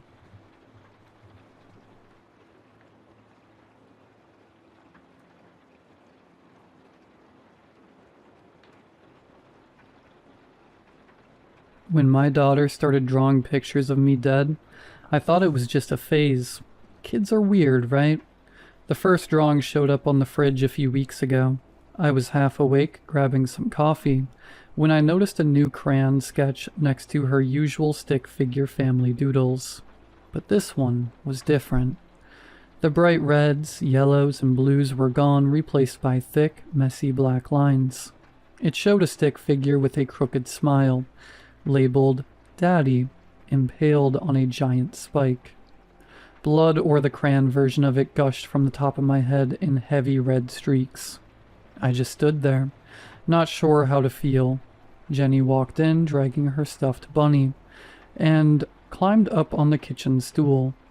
"Hey, sweetie," I said. "What's this one about?" She glanced at me, completely calm. "It's from my dream." "Your dream?" I laughed, a little uneasy. "That's intense." She just nodded and poured herself some cereal like nothing was wrong. I took the drawing and tossed it in the trash. That should have been the end of it. 2 days later, I found the second one under my pillow. This time, the daddy stick figure was being ripped apart by what looked like wild dogs' round mouths full of teeth, red, angry eyes, all snarling. Again, way too much red crayon. "Jenny," I said when she got home from school, "these drawings, they're starting to get kind of scary." She gave me a little wink. "He told me to draw them." "Who?" She shrugged. "Just the man in the walls." My skin crawled. I told myself it was just her imagination again. Maybe something she picked up from a cartoon or a spooky kid in her class. Still, I emailed her teacher. Mrs. Carter, just to be sure. She replied the next morning. Jenny is a very imaginative child. Exceptionally talented, actually. Some kids just process the world differently. Yes, she talks a lot about her dreams, but they're only dreams. Let me know if you'd like any resources. Mrs. Carter. Only dreams. Right. A week later, something happened that I couldn't explain. I was out back chopping wood near the shed. One of the big branches, thick and old, suddenly broke loose above me. I heard it at the last second before it slammed into my shoulder. The pain was blinding, but I managed to crawl away. No major injuries. Just a bruised collarbone. I iced it and tried to shake it off. That night, Jenny left another drawing on the kitchen table. It showed me by the shed, crushed under a massive branch. Blood and all. But here's the part that made me stop cold. I was wearing the exact same hoodie as in the drawing. Same lettering, same boots, even the same axe. Jenny? I said, my voice shaking. When did you draw this? She looked up from her juice box. Before school?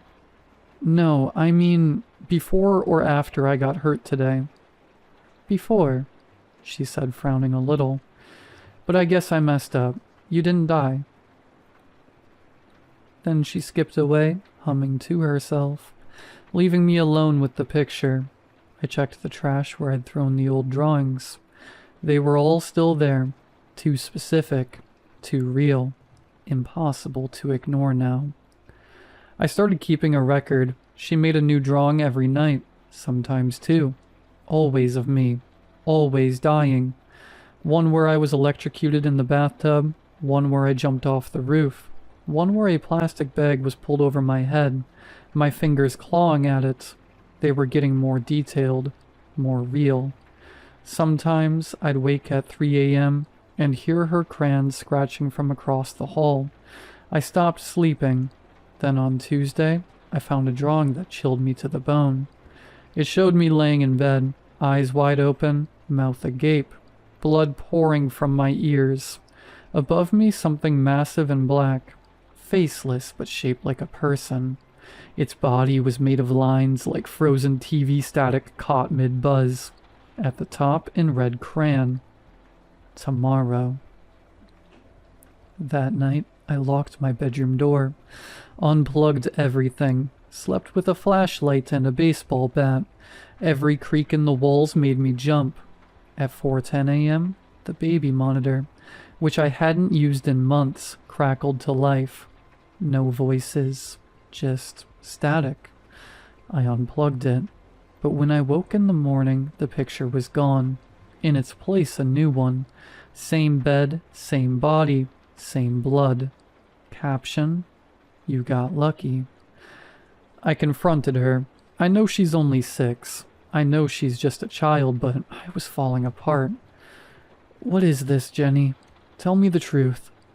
She looked up, and for the first time, her eyes filled with tears. He says I have to. Who? The man in the wall. He talks on the radio. He tells me how you're going to die. He says if I don't draw it, then it really happens.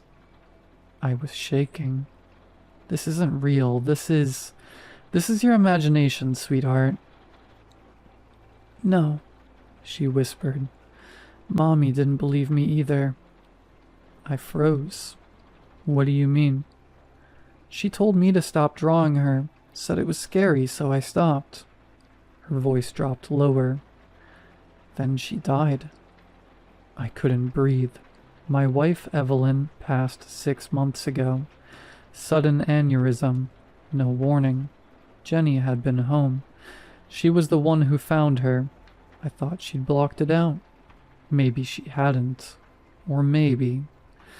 I ran to the attic and pulled out her old sketchbooks, the ones we hadn't touched since the funeral. Buried deep between crayon scribbles was a single page. Mom lying in a hospital bed, bruised eyes, blood dripping from her nose, and behind her that same faceless, static man figure, dated 2 days before she died. That night, I tore every drawing off the walls, burned the sketchbooks in the fireplace. Jenny watched from the stairs, silent. "I'm sorry," she whispered, "but he's still here." We're in a diner now, holed up at a corner table with 2 backpacks and nothing else. She's sleeping beside me, clutching her bunny. And I'm writing this because I don't know what else to do. Maybe if someone reads it, they'll believe me. Maybe they'll find a way to stop it. The last drawing, it's still in the pocket of my coat. I haven't looked at it since we ran. I'm unfolding it now. It's not what I expected. It's me sitting at a table, writing. Jenny asleep beside me. And behind us, outside the window, is the Static Man. His face pressed against the glass, arms wide open, waiting. Written above in perfect red crayon letters. "You can't run." I didn't want to believe it, but that's when it hit me. I'm running from something I can't escape. I don't know what will happen next. I don't care. I'll keep running until whatever's coming finally catches me.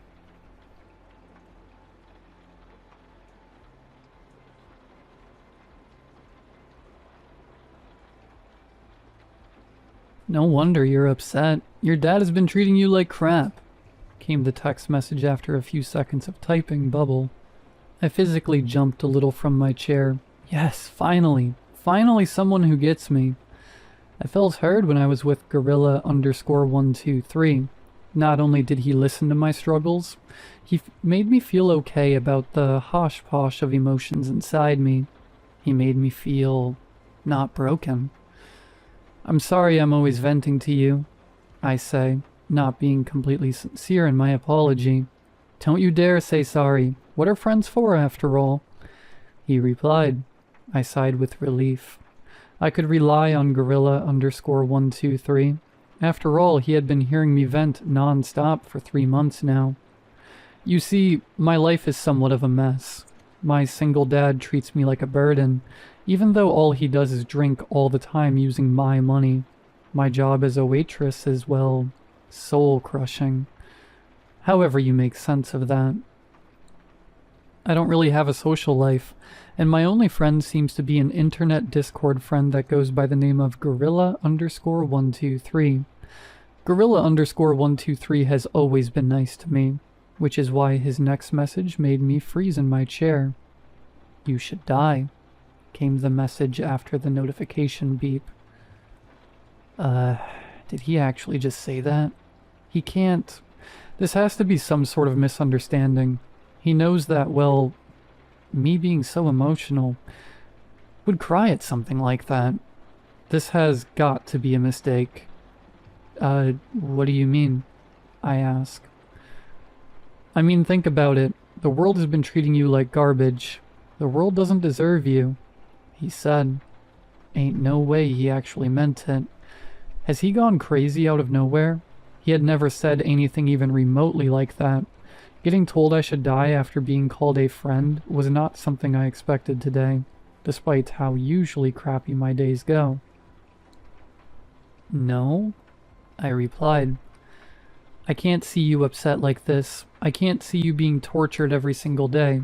It hurts me," he replied. And then he said something that made this whole situation more real than I ever realized. "Look outside." I stared at the reply for a few moments, trying to understand what it means. He couldn't be asking me to actually look out my window or something. Could he? Well, I got up and glanced out the window into the dimly lit streets. Nothing. I sighed with relief. I was half expecting him to be standing there. Thank God he isn't. And then I noticed someone barely peeking from behind our car. A gorilla mask. Everything stopped for a moment as my heart struggled to continue working. The gorilla mask was pitch black with faintly glowing red eyes. I stood there, unable to move or speak, looking at the masked man as he slowly revealed himself in full by coming out. I don't have any words to describe his build except he was a giant, and he held a knife that shined against the full moon. My throat felt dry as I stared at the man. Gorilla _123. How the hell does he know where I live? Did I say it by mistake? My dumb butt would probably do something like that. It took all the energy in my body to finally break out of the trance. I closed the curtain quickly, turned off the lights, and slid below my bed. If you feel like mocking the sheer stupidity of hiding under the bed, then I would just say that you clearly haven't been in a situation like this. My brain was paralyzed, and this was the best I could do. My last hope, it seemed. The door was kicked open with such a loud thud it made my heart jump. I struggled to keep my cries as quiet as possible.